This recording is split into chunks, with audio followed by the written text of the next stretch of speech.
Every day we see patterns in the world around us.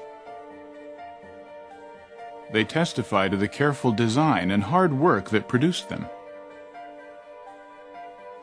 But what about the patterns that are not made by man, but appear in the natural world?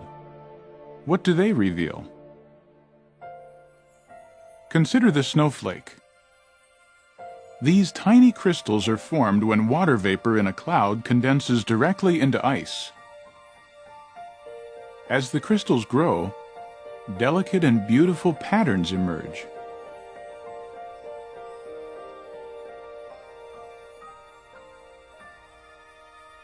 Look more closely at the pattern within a single snowflake.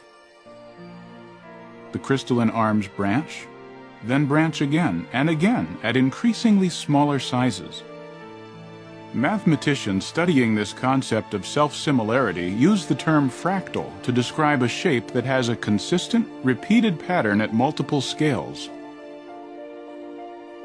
Where else can fractal patterns be seen in the natural world?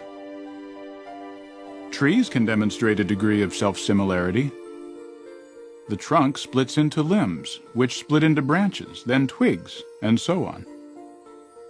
We see a similar type of fractal pattern in the leaves of a fern. A different type of pattern, but one that is also a fractal, can be seen in the shell of the chambered nautilus. As it grows, the nautilus builds new, larger chambers and seals off the older, smaller ones that it no longer needs. The result is a spiral that is fractal in nature, maintaining a similar shape as it increases in size.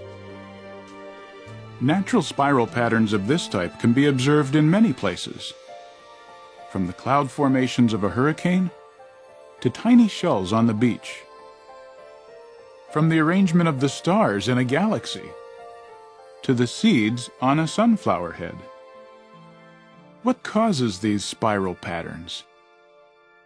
In the case of the sunflower, it has to do with the specific angle at which new plant growths form. This angle, approximately 137.5 degrees, is sometimes called the golden angle.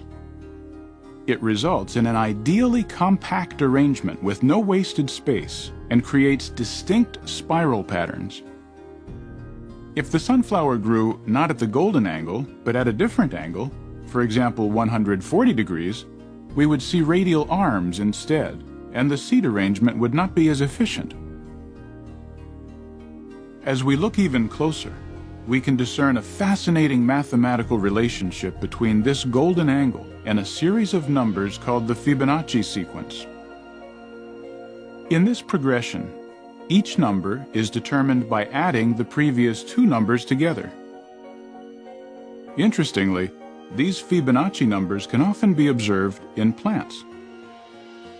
This sunflower has 34 spirals in one direction and 55 going the other way. Both of these numbers are in the Fibonacci sequence. A pineapple will often have 8 or 13 spirals. Flowers with a spiral growth pattern tend to have a Fibonacci number of petals. Why are these numbers significant? As the Fibonacci sequence progresses, the relationship between successive numbers comes closer and closer to defining the exact value of the golden angle. This intriguing mathematical relationship between the golden angle of plant growth and the number of resulting spirals reminds us that the patterns we see in the natural world are not merely accidental. Each one is a reflection of order and careful design. As we take time to examine these patterns more closely, we're filled with a sense of wonder at the workmanship of their designer, Jehovah God.